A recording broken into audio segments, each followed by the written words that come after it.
I'm Jody Avirgan. Have you heard of Blue Apron? Well, now you have. Blue Apron's mission is to make incredible home cooking accessible to everyone.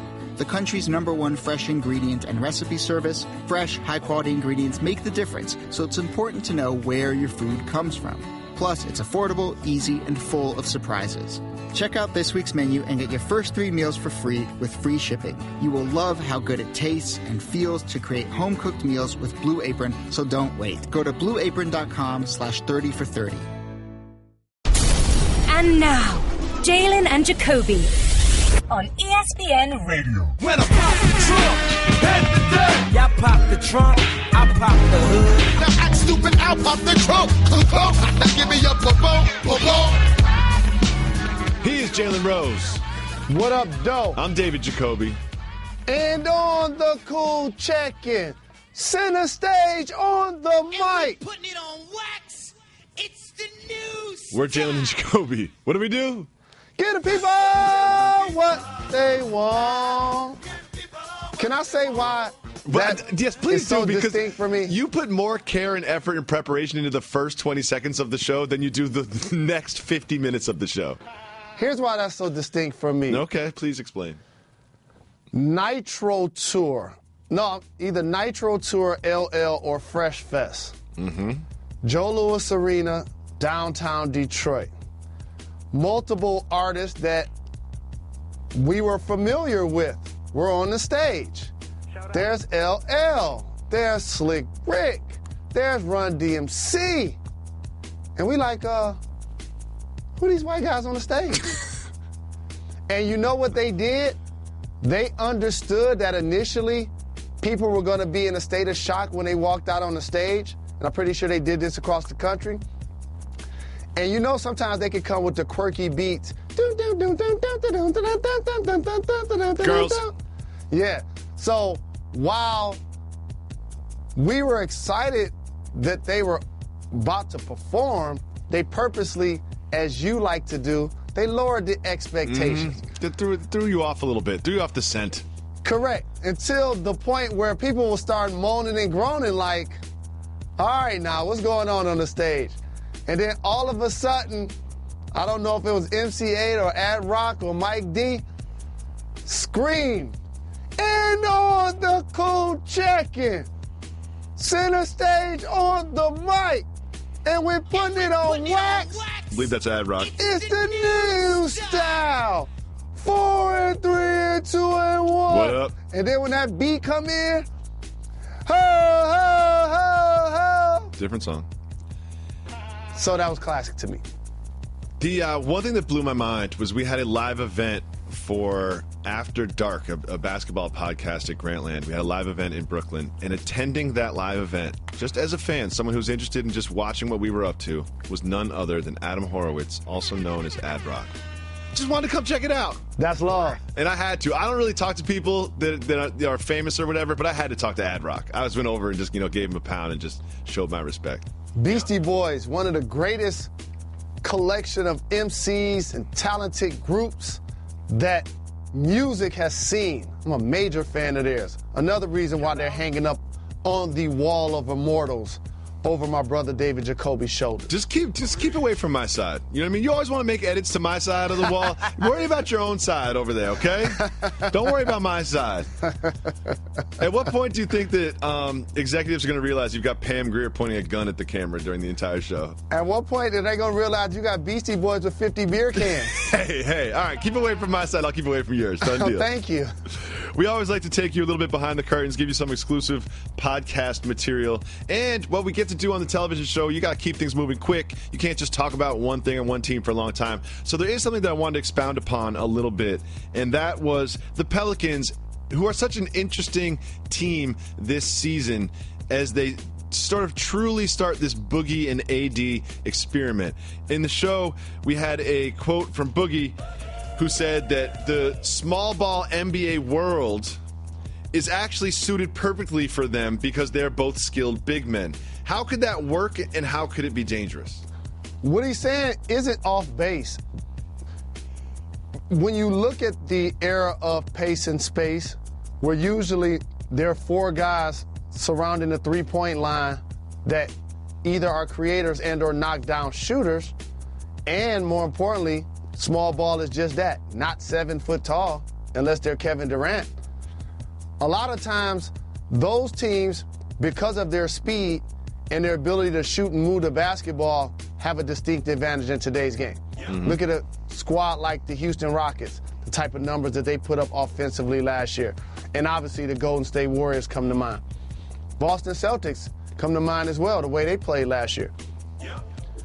But however, when you look at the composition of the top teams in the league and you say who has the best front court, you also have to include, in this case, the small forward position. And who plays 3 for New Orleans? H1 Moore.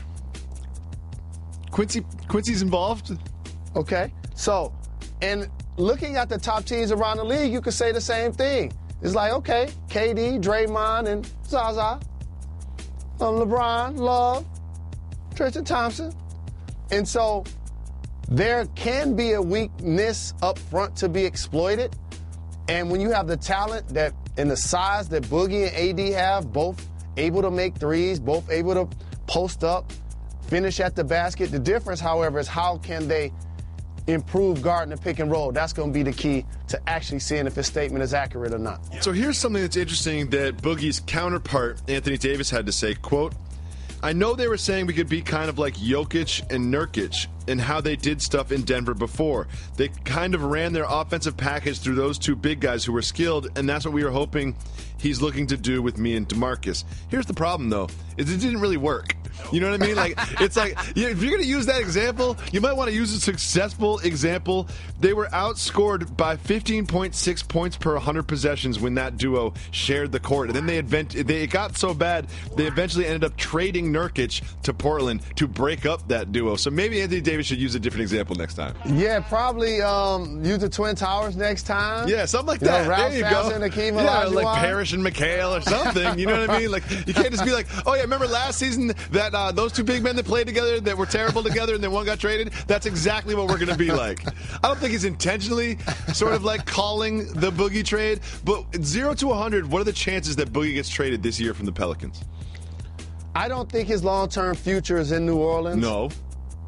So probably 75. I think he gets moved. I do not think the Pelicans are going to be great. I think you're going to hear about Alvin Gentry potentially being replaced. I think this whole thing is going to be kind of a mess, and they will end up trading Boogie Cousins and get some people back. I'm going to keep saying this. In the era of putting collections of all-star players together that weren't necessarily drafted by the same team, if it's not going to be with the Detroit Pistons, I found a home for Boogie. Really? Please say Cavs. Please say Cavs. Please say Cavs. You got to go run with OKC. Really? You're putting everybody in OKC. Who? Okay, so you trade Adams and some pieces. Is that what you're looking at? Cantor and some pieces? Get rid of that salary? All I know is I just want to look at the practice floor and I see Russell, Paul George, and Boogie. It doesn't matter who else is there. You can have Cal. You can start Cal Singler at that point. That's fine. We'll start Cal Singler. We'll get Cameron Payne back. Whatever it takes. It doesn't even matter who fills out the rest of that starting five. I love this, and this is one of those things where Jalen Rose, you've done this before, where you just kind of float things out like that. I don't know if you have inside information or if you just kind of feel it. You just throw these little floaters out way early in the offseason, and then later around the trade deadline, there'll be a report in the bottom of the ticker, be like, Oklahoma City looking to put together a package for Boogie Cousins. And those that listen to this podcast will be like, oh yeah, we knew that months and months ago. Broken news. Where's my broken news button? To everyone else, it's breaking news. To Jalen and Jacoby listeners, it's broken news. We have a motto on this podcast.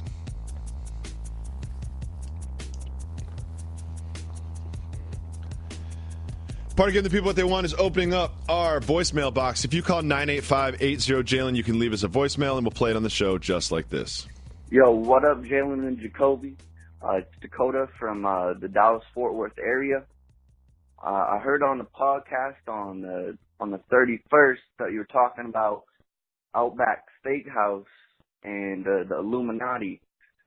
And I actually work at one of them. I work in one in the Dallas-Fort Worth area. And I heard one of my managers, one of my bosses saying that they're supposed to have every one of the Outbacks about 18 miles, 18 miles apart from each other.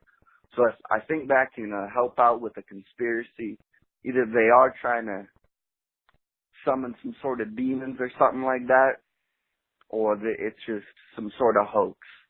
Well, hey, thank y'all for having me on. Guys, have a great day. Shout out to Dallas. I believe his name is Dakota. The Outback Steakhouse. Google Outback Steakhouse Illuminati. Essentially, every Outback Steakhouse is being about 5 per city, and they're all spaced in a way that perfectly forms a pentagram in every single city. This is clearly not a coincidence. It is also, we can't confirm this, but there are some rumors and reports that is also linked to the kangaroo apocalypse. Jalen and Jacoby will always be on the forefront of your Outback Steakhouse Illuminati news. But the idea that they're summoning demons is a new wrinkle. I didn't know that was happening. The bloomin' onion is delicious. You know, I'll mess with that. I'll have a bloomin' onion. They season their steaks really well. But we'll always keep you up to date in the latest Outback Steakhouse Illuminati news. Let's listen to another voicemail. Hey, Jalen and Jacoby. This is Jason from Cleveland. I got a quick test for Reggie. I'm not going to shout him out because I don't think he deserves it. But I am going to shout out John Carlos, shout out to Harlan, shout out to Alex, shout out to Barron, shout out to Carol, shout out to Aaron, and shout out to Lisa. Now to my question. My wife and I are expecting in December. It's our first child. We're not going to find out the sex, but we're trying to pick a name, and we are coming to a crossroads here. Nobody really agrees on anything, mainly because I like the name Kawhi a lot, and my wife insists that name is cultural. So my question for you guys is, can a name be cultural? And the second question is, what should I name the kid, besides obviously Jalen or Jacoby, or if it's a girl, Jaylina or Jacolina? Thank you. Great question. Can a name be cultural? I'm going to say yes. Yes, a name can be cultural. You don't see a lot of white Jamals. Not a lot of white Jamals running around. You know, there's not a lot of Caucasian Guillermos on the planet. So here's what I'm going to do. Oh, no. Did you Google something? I did. I actually did some research. This is the first time you've done any preparation or research to answer a question in the history of this program. So it's definitely for our go caller wrong. Who took the time and energy to call our program, we appreciate the love. And it's to give a shout to the supporting staff. That's exactly where I was going. Best staff in the business. That. No doubt about it. But just so you know, when you don't give a shout to Reg and say his name, you're still giving him a shout. I know. Like LeVar Ball. He's smiling in the control room right now.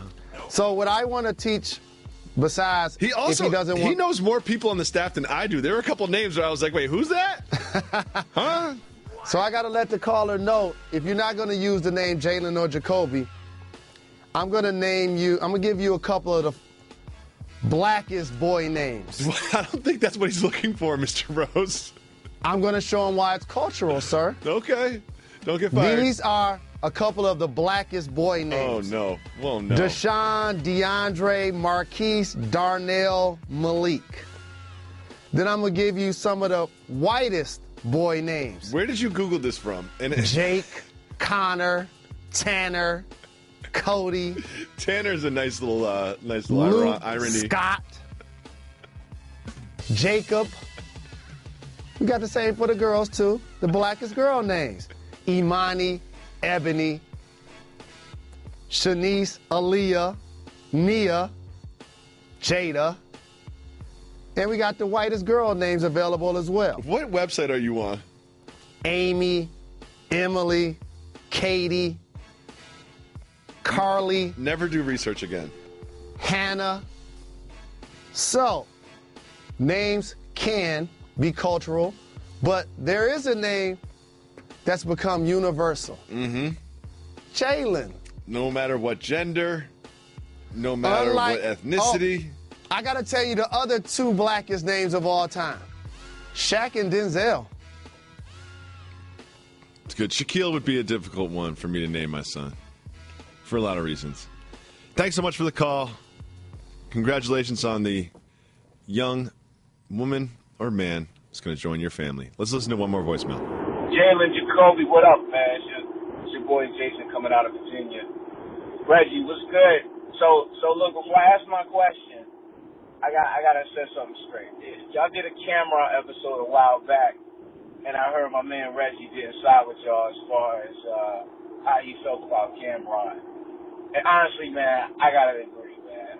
Cameron is not that dude. Like, maybe the Confessions of Fire, the 357 Cameron, but the Dipset, the slow rapping Cameron with the computers puting, and yo, not gonna be able to do it. Yo, so my question, I got a question for both of you. Jalen, at one point you were a rookie in the NBA. Did anybody try to do any type of crazy initiations, do something crazy to your car, or throw something in your locker, or I don't know, you know what I mean? Whatever you rich young NBA players did during that time. And Jacoby. So I'm a father, got an 8-year-old, you know, working on the next player in the lineup. But I can't do the minivan, man.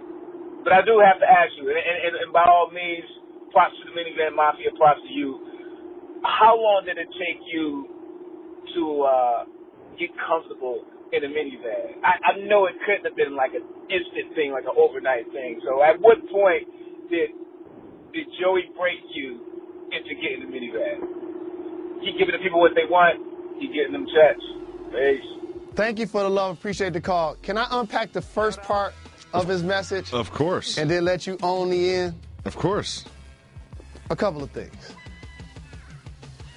If you want to be on this program, you got to shout out Reg. I'm noticing that. No, you don't. I'm noticing that's become the criteria. Mm-hmm. That's one. We don't hear too many voicemails that don't mention Reg. That's what's happening now. Right. That's number one. Two, I might have to change my Immortals wall. I thought of an idea, and I know everybody that works on this program just took a big sigh. Not literally, but figuratively, I might have to do this. I might have to start putting up the people that will not be slandered on this program. Is Cameron Cameron would fall into that category. He will not be slandered. At all. In any way, shape, or form by no one. Bro, here's the thing. When you go on vacation, I'll slander everybody. Google right now. There should be a picture online of me with a fur coat standing next to Cameron in the early 80s. There will not be any slander of Cameron on this very program. Number one. Two, can you please own him dissing the minivan mafia? Just cuz. It's just like when you say, how long did it take you to get comfortable? And when you say, like, how long was it before Joey broke you? You act like I don't want to be in a minivan.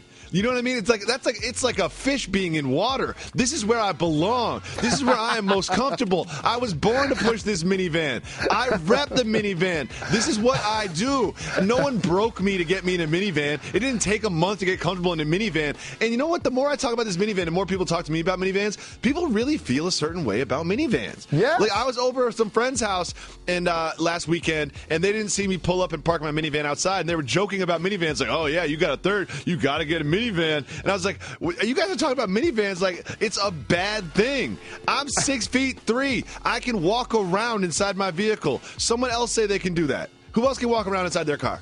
I can walk around inside my car. You can almost stand up, and the kids definitely can. I can sleep in there.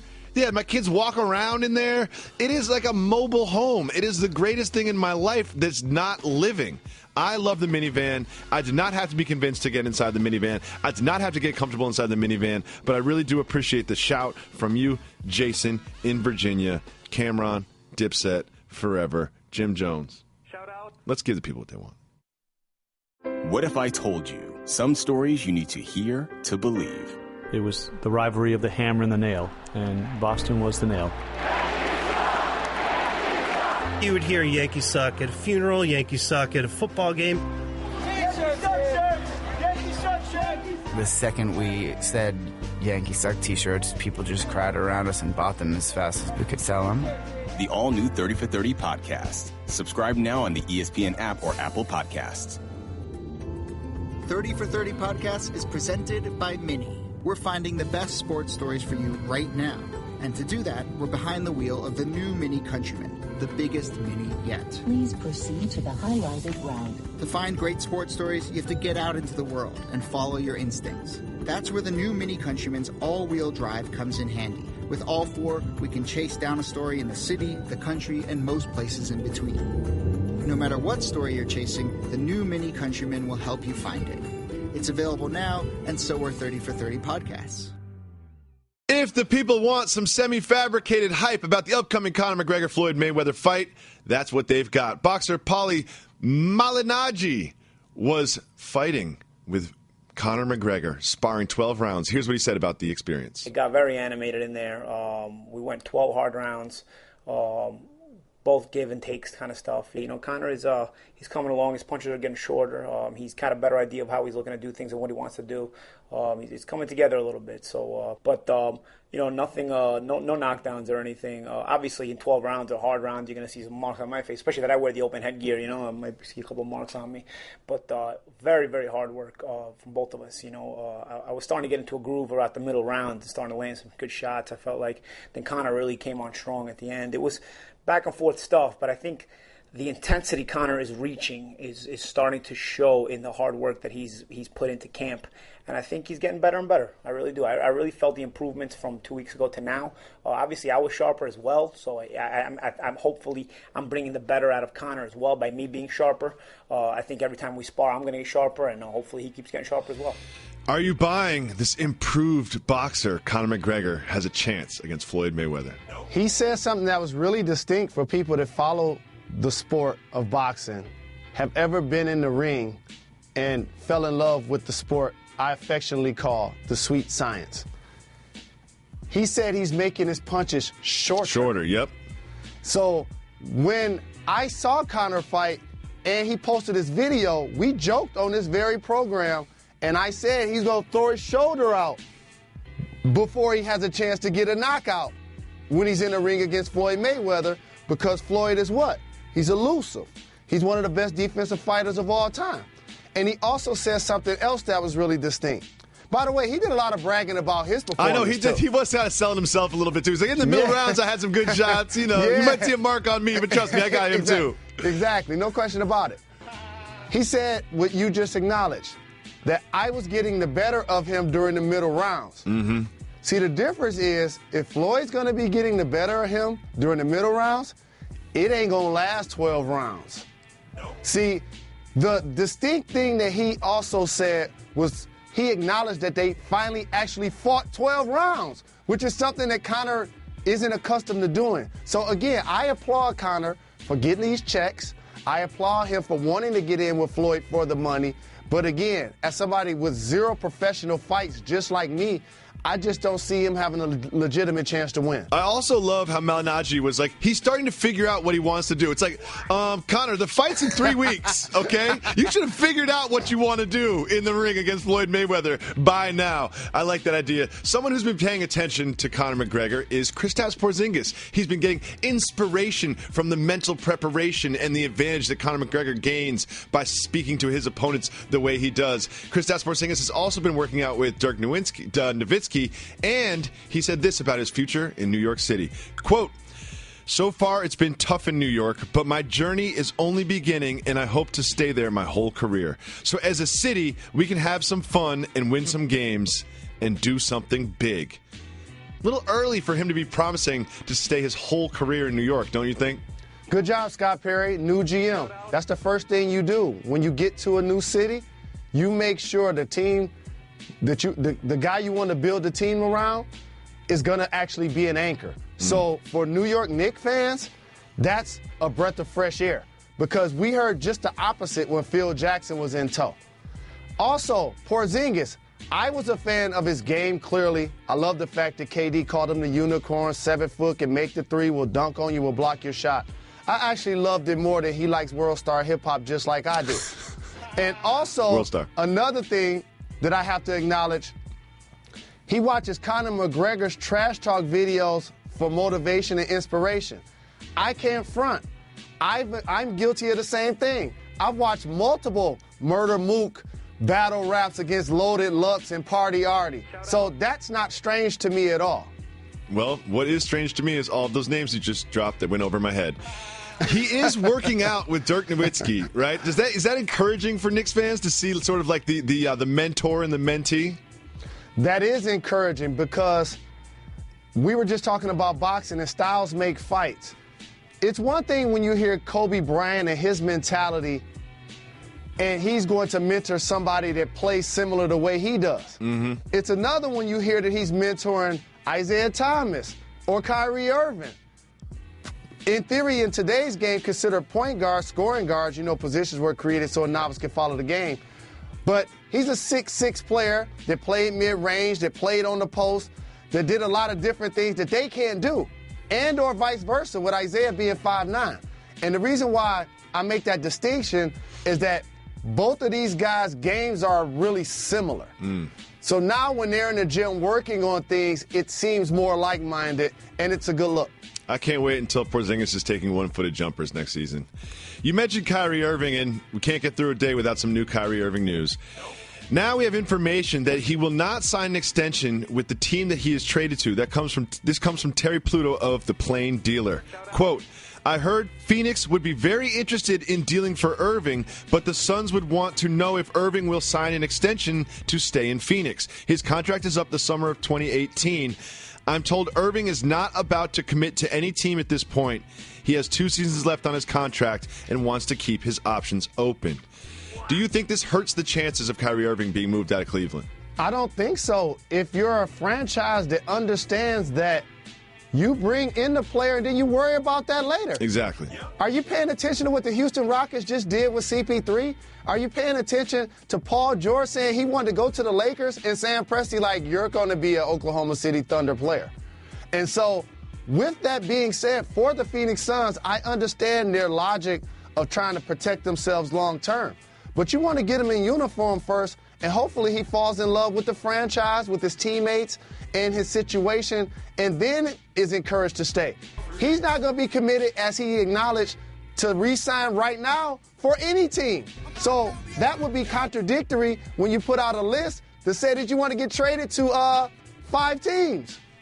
It's a great point. I really see him in a Cleveland Cavaliers uniform in training camp. I just don't think that right now at this time teams are going to give back what the Cavs are asking for because they don't have to trade Kyrie Irving.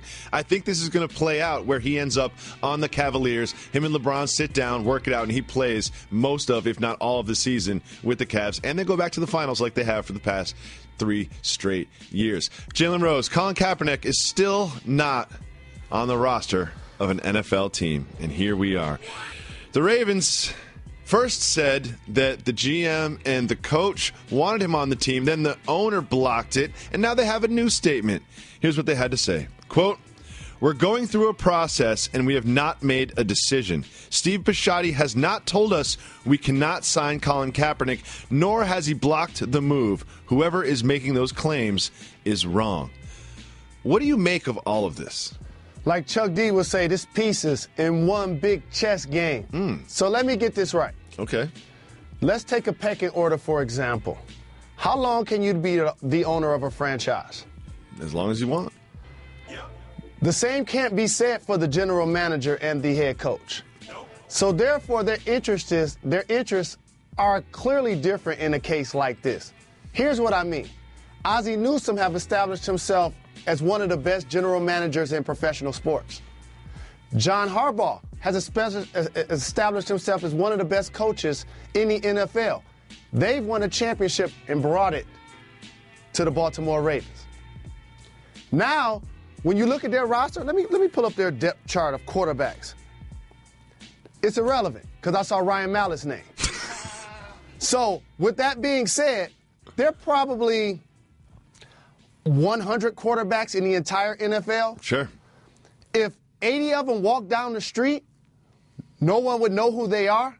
More importantly, you can't tell me all of them are better football players than Colin Kaepernick.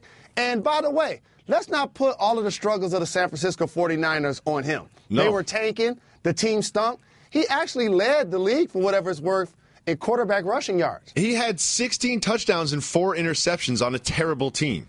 And a couple of seasons ago, he was quarterbacking at a game that we were attending. The Super Bowl. Yes, I remember that game. So that means he has a history of success. Therefore, if you gave him an opportunity to nurture him, maybe he could be a productive backup or even a third stringer. The bottom line is this is what everyone needs to understand. He's a social activist, not a criminal. And we're treating it like such, like he did what OJ did or accused of. And so because of that, Now all of a sudden, he's being blackballed out of the league, and it's truly unfortunate. It really is. And this same Ravens franchise brought in David Olsen, and then they got him to camp, and they're like, oh, this guy is terrible. Let's ship him out. They bring in Josh Woodrum. Josh Woodrum has been cut by the Colts, the Bears, the Bills. He's been cut by more teams than Colin Kaepernick has played for, yet he's still there in the Ravens camp. It just seems silly. I honestly think that the only way this can play out is that they end up signing Colin Kaepernick. Like, I would be shocked if they did not sign Colin Kaepernick. When somebody get a chance, look up Dustin Vaughn's stats and Josh Woodrum. They're getting paid to quarterback in the NFL also. Josh Woodrum doesn't even have stats, and he's been around for 3 years. Richard Sherman weighed in on the Colin Kaepernick situation. He's always one to not mince his words. He says, quote, "It's not about football or color. It's about, boy, stay in your place." Jalen Rose, please translate that for us. I'm about to pull you behind the curtain. Do you have the Don't Get Fired graphic ready? Yes, I do. And now, the Don't Get Fired topic of the day. To put it plain and simple, what Richard Sherman is saying is the term boy, how he used it, was how white supremacists would address people that look like me in a derogatory and a demeaning fashion. And so what he's talking about has nothing to do with a protest. It has nothing to do with football ability. He's just talking about the overtone that is getting ignored that goes along with the Colin Kaepernick situation, who did a passive protest, which is American. It's our right to choose whether we stand for the flag or not. You can't just make somebody stand for the flag. That actually is un-American. We're getting this twisted, and it really upsets me. Moving on. I don't want to get fired. I'm moving on. The Big Three has levied a punishment down on the answer, Bubba Chuck, Allen Iverson. If you didn't know, Allen Iverson missed the Big Three in Dallas last weekend. He was reportedly, TMZ says that he was in the Chicago area still, perhaps at a casino. We're not really sure. Well, the Big Three has decided, since you missed a weekend in Dallas, we're now going to suspend you so you miss another weekend as punishment. This reminds me of when I got suspended from school for skipping school. Is this a suitable punishment? It's a suitable punishment because as a league, you must send a message to all of the players that behavior can't be tolerated. But what I want everybody else to look deeper into is where he will miss. Because that's probably someplace that he wouldn't want to be anyway. But let me tell you where he will be the last 2 weeks. Oh, he'll be in L.A. Yeah, oh, definitely. Oh, he'll be in Vegas. Definitely in Vegas. Will he be at the games in Vegas, though? He'll be at the game. Oh, okay. Not a practice, but a game. The Big Three ratings haven't been that bad over at a network that I just can't think of the name right now. I've tuned in. It's actually pretty good. I think the Big Three will be an established part of our summer basketball diet in like the next 3 or 4 years. Do you have high hopes for the future of the Big Three? I do. It's a genius and brilliant idea by Ice Cube, Commissioner Roger Mason. I was a part of the process in the embryo stage. I knew about it the entire time. I knew it would be a success. I just don't have the work ethic to commit to playing basketball. I didn't have the time to commit to trying to general manage a team 10 weeks in the summer. And the bottom line is I would be missing more games than Allen Iverson. And therefore, I didn't want to put myself or my teammates in that position. Could you see some bigger names? There was some whispers and rumors about KG and Paul Pierce joining the league. Do you think that's the future of the Big Three, that bigger names will join? Absolutely I do. Because here's the thing. And we joke when athletes retire and they get out of shape. I've seen people clowning my guy, calling him Derek Eater, and clowning my guy Kobe Bryant, calling him Kobe Bryant. I went through this when people was calling me Fat Jalen. I understand. When I'm out of shape, I'm built like a kangaroo. I get it. So for retired players, it can be a way to play the game you love and also keep a competitive edge, but more importantly, to stay in shape. Can I just say this about Kobe? Didn't look that bad to me. You know what I mean? I was like, that is not, maybe he's got another 15 pounds on him, but he's on vacation. Like, that really doesn't even look that bad to me. Well, Tom Brady having his 40th birthday today. The GOAT, Tom Brady, is celebrating his birthday just by eating strawberries and drinking coffee, whatever he does.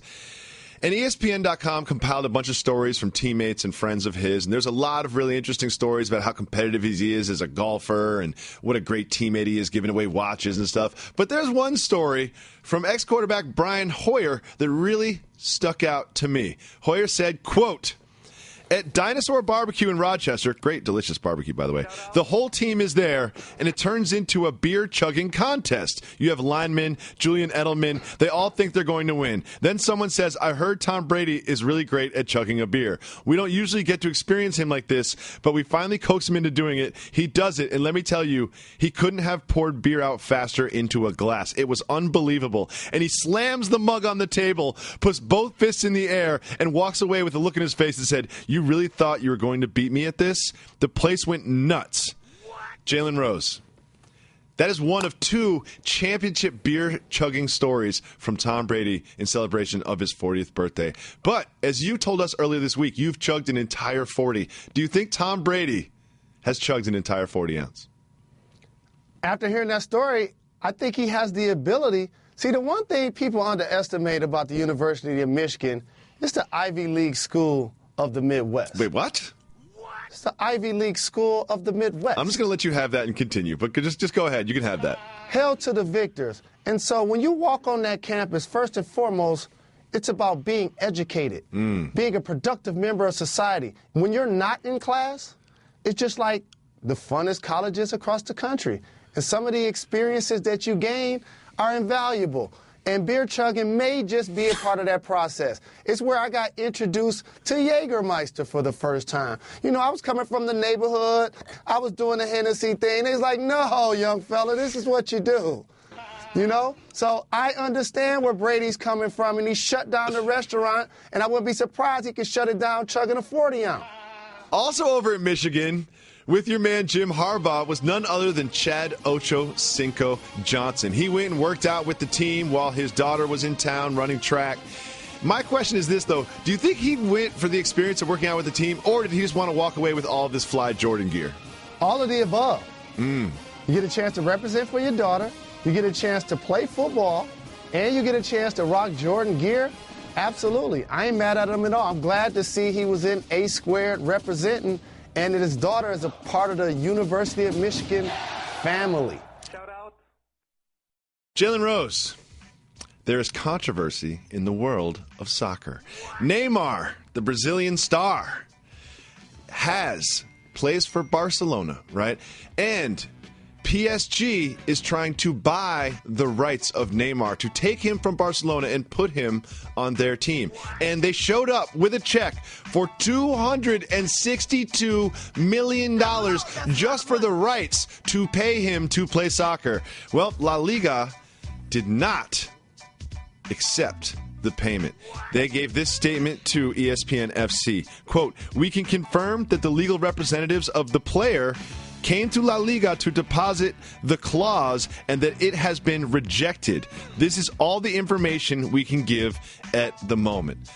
La Liga seems to think that PSG may not have gotten all of their revenue from the most appropriate of sources, and there will be an investigation perhaps. But my question to you is this. Is there an American athlete that an American franchise would pay $262 million just to get the rights to? Absolutely. Just think about it like this. And the answer to that is so many that I'm not going to even name them all. Explain. And I know there are people that's going to be like, huh? What are you talking about? That's me. Okay. I'm a billionaire when I purchase a franchise. Okay. Say, for example, in the NBA or the NFL, to Sure. talk about those two sports. Say my team is irrelevant, and I can write a check to put myself in position to have one of the top players in the game on my roster moving forward, I would do that in a heartbeat. You don't think the Charlotte Hornets pay that to get LeBron James? $262 million. The Hornets are probably valued, I'm guessing here, like just over $1 billion. It's almost a 25% of the value of the franchise just to get the rights to pay LeBron James an exorbitant salary. You think that would be worth it? There's a salary cap in the two sports that we're talking about. So, therefore, you already understand that umbrella. You go from being irrelevant to relevant. If you're a team like the Nets, you do that for KD. You do that for Steph Curry. If you you don't think that'll be worth it for the Cincinnati Bengals to pay that to get Aaron Rodgers? I think the Cincinnati Bengals would probably pay that to get Aaron Rodgers. So when you look at it that way, remember, the people that own these teams, a lot of times there's nepotism involved and there's a legacy franchise that's being passed down. But also, these are already moguls that purchased a team, in theory, as a hobby. And so based on that, it's like being in Vegas. Of course, you got to double down and pay what's needed to get an elite player on your squad.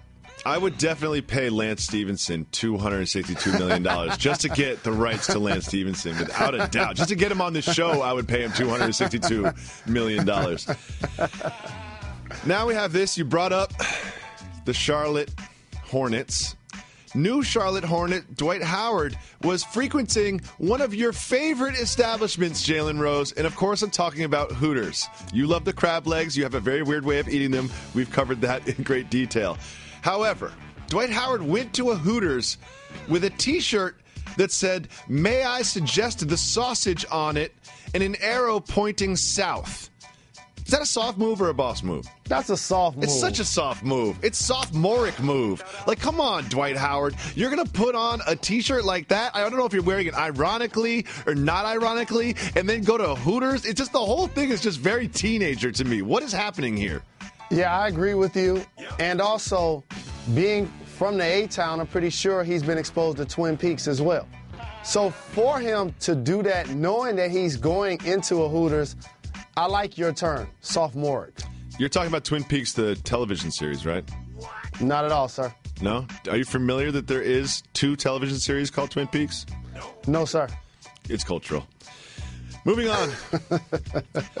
Michael Jordan caused a little bit of a controversy this way. I think it was a camper just asked him, like, hey, who's better, LeBron or Kobe? And he said that Kobe ranks over LeBron because, quote, 5 beats 3, end quote. Is Michael Jordan using counting rings as a metric for success just a way to sort of solidify his own legacy?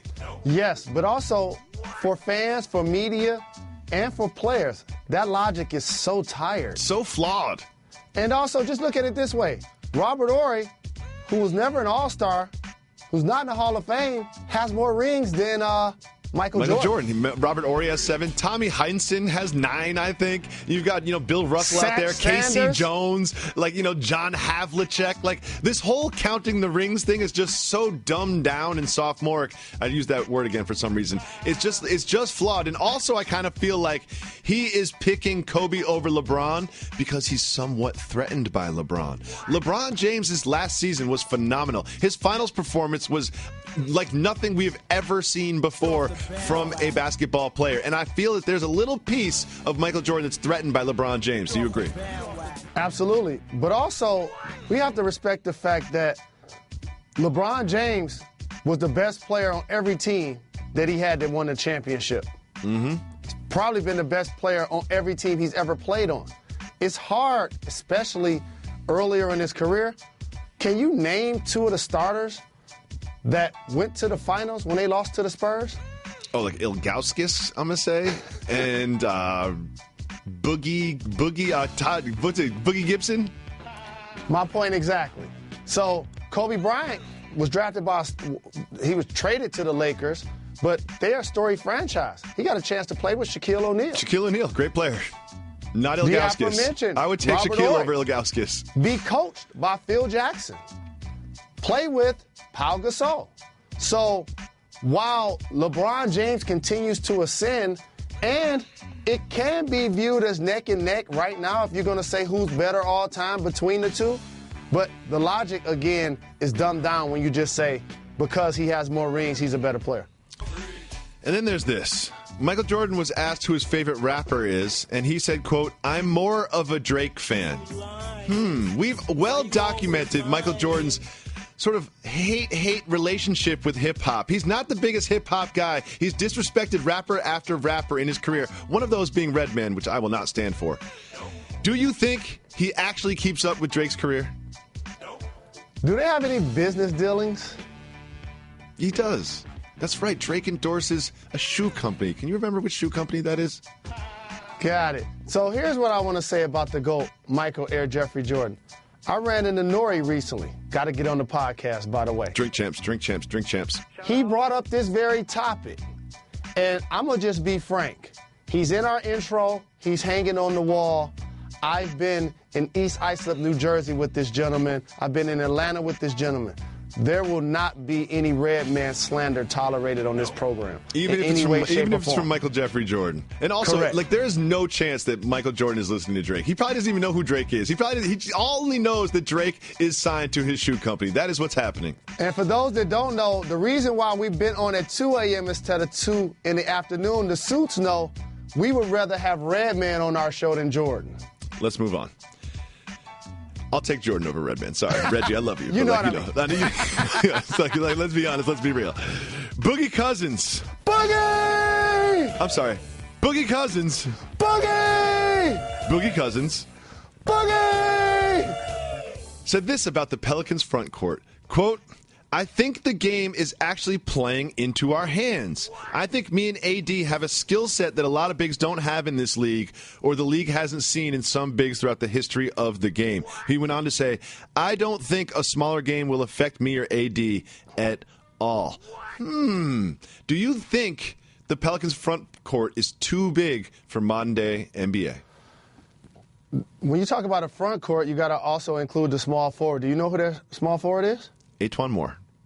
Okay, so this also made me think of the top teams in the league. Okay. When you look at their front courts, usually 2 of the 3 are all-star caliber players on the elite level teams, not all 3. So based on that logic, say, for example, the Golden State Warriors. We know about KD and Draymond, but then you say Zaza. For the Cleveland Cavaliers, they probably have the best case because they have LeBron, they have Love, and then they have Tristan Thompson. Who didn't show up in the finals. So with that being said, there isn't necessarily, he's not necessarily wrong because they both should be able to punish small lineups on the post in particular, near the paint, and take advantage of those matchups. But it's on the other end where they've run into issues. And that's playing against pick and roll. When the team stretch you out and you got to help and recover. That's where being a 7-foot guy that has to recover wearing a size 16 versus being a 6'7" guy like a Draymond Green who's able to help him recover and get there a little bit faster. That split second is the difference between somebody getting a shot off or doing a driving, pump fake and drive to the basket. Jalen Rose, that's very good analysis. Very good analysis. I do love this about Boogie in this quote, though. How he like clubs himself in with Anthony Davis. Like, you and Anthony Davis don't have the same skill set, dude. Anthony Davis has got a little bit more range, a little bit more quickness, a little bit more agility, but doesn't have the post game that you have, Boogie. Don't forget, we love you, Boogie. Anthony Davis is a better defender. Boogie's a better three-point shooter. And a better post player. Definitely. One of the best in the league. Jalen Rose, it's the offseason. There's a lot of news, and some of it's worth talking about, and some of it isn't worth talking about. I'm going to bring up a topic. If it's worthy of discussion, you'll tell me to hit the brakes. If it's not, you'll cue Method Man to keep it moving. Let's get it. Floyd Mayweather says he can make $300 million or better on the fight. Keep it moving or hit the brakes. Oh, you want to hit the brakes there? No question about it. I'm pleading to you, Floyd, for your $300 million, make sure they put the Harriet Tubman 20s in production and give it to you all in that denomination. That would be so great. Before they start making money specifically for Floyd Mayweather, they might want him to pay his taxes. Just throwing it out there. Just throwing it out there. He's saying that he stands to make about $300 million. Conor McGregor could get $100 million. Are you surprised by how much Conor stands to gain from this? I am not surprised, so much so that when Conor loses this fight so badly, he can put that money in the bank and actually go back to MMA fighting and be the king of the octagon. We will see. Next, JJ Redick says that Coach Brett Brown was really the biggest factor in his decision to go to Philly. Keep it moving or hit the brakes? Keep it moving. I think he's going to be a big-time shooter for their bigs. The Patriots brought actual goats to practice for Tom Brady's 40th birthday.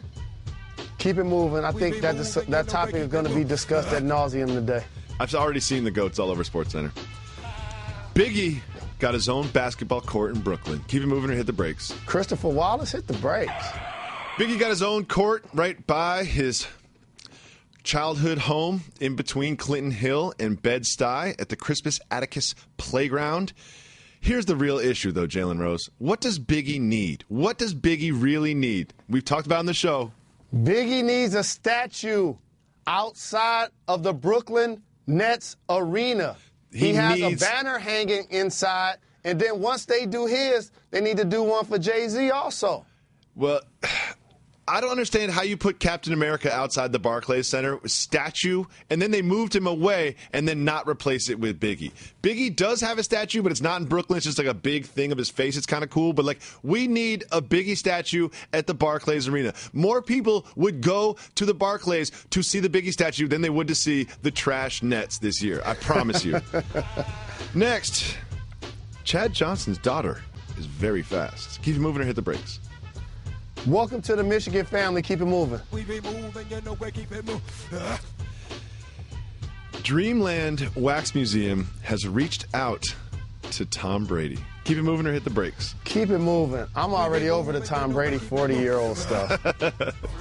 You hate Tom Brady even though he went to Michigan. Stop it. You know that's my guy. They are rebooting Miami Vice. Keep it moving or hit the brakes? Keep it moving.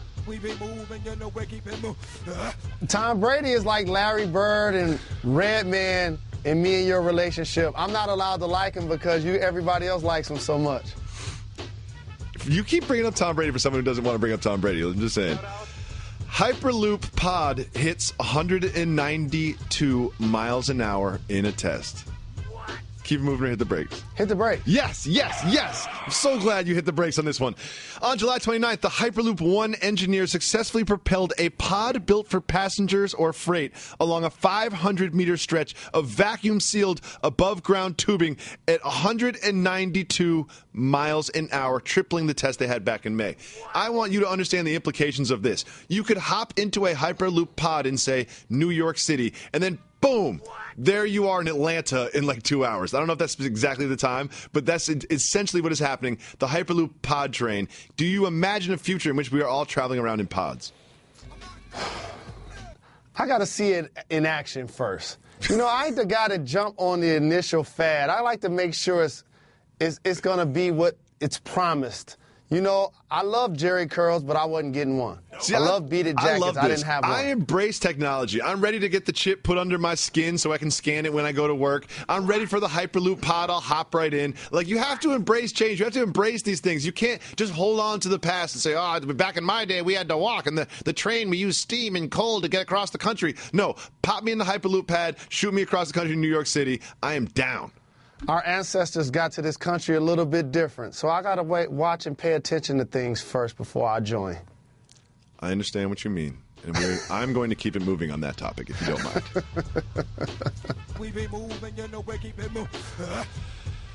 LeBron James was animated on the sideline of his son's AAU game. Keep it moving or hit the brakes? Hit the brakes. I watched the video. LeBron James, he was coaching in a previous video at one of his son's games. This time he was just a fan enjoying the action. However, before the game started, something happened with like the handshakes or whatever, and he said, quote, if they don't care about sportsmanship, then get in their bleep like a bike with no seat. What do you think about Dad, LeBron James? I love it. I love him being hands-on. I love him not doing it in a closet or a vacuum. Again, I've always appreciated an icon like LeBron James for public consumption be who he is on and off wax, which is one of the hardest things for a public figure to do. And so when I see him be a son, a husband, a dad, a leader of a basketball team, and still go out and play the way he played, that's always impressed me. Damian Woody has 7 children, 2 of which have very interesting names. Keep it moving or hit the brakes. Hit the brakes. Yes, yes, yes, yes, yes. Tell the story, Mr. Rose. Damian Woody, championship with the Patriots, even played for my Detroit Lions. So today, I look down at the phone. Molly calls. She's in the makeup room talking to Damian Woody about coming on the show today, just shooting the breeze. And they were talking about the names of his kids. Mm-hmm. And she's like, hit the brakes. Their name what? Jalen and Jacoby are amongst the names of a few of your kids? And then we realized something. Damian Woody and his lovely bride only named their kids, a couple of them that is, after hit television shows. The best television show. Do you know that he's got a kid named Jalen? He's got a kid named Jacoby. He's got a kid named Seinfeld. He's got a kid named Wheel of Fortune. He's got a kid named Jeopardy. It's really weird. It's really weird. But we are honored that you named 2 of your children, Jalen and Jacoby. Salute to you, Mr. Appreciate the Woody. love, Damian. Looking forward to having you on during the NFL season. Jalen, let's give the people what they want. Let's give them what they need.